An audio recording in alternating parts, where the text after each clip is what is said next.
Նայեք, ես օրինակ նախագահ եմ եղել 10 տարի։ Այդ 10 տարվա ընթացքում դուք երբևէ լսել եք որևէ ասենց լկտի հայտարարություն Ադրբեջանի կողմից, ինչ որ քայլեր, որոնք կարող էին կասկած առաջացնել նաև մեր հանրության մոտ, որ մենք պաշտպանված չենք։ Ինչի բան եղել է։ Ես իմ մոտ այդ մտահոգությունը ընդհանրապես չկար։ Մենք մեր բանակի որակական հատկանիշներով մի գլուխ բարձր ենք Ադրբեջանից։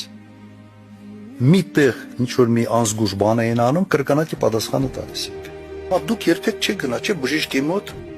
որը չի հասկանում, բանից չի ջոկում, էլի, չեք գնա, չէ՞։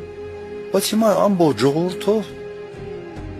ընտրել եք, ասած նստել եք այդ մի ավտոբուսի մեջ եւ վարորդը քշել չգիտի։ Ոչ քշել գիտի, ոչ ուղղությունը գիտի, ոչ տորմուզի տեղը գիտի, ոչ էլ մյուսի տեղը գիտի, նստած տանով գնում ենք, ուռա ենք անում։ Բայց երբ որ ղեկավարը պրագմատիզմի դաշտից դուրս է գալիս եւ ռոմանտիկա դառնում, այդ ռոմանտիկ ժողովրդի գլխին փորձ անք։ Որ մարդ իր տեղը չի հայտնվում, մարդը փորձ անք։ Վատ բժիշկը, վատ վիրաբույժը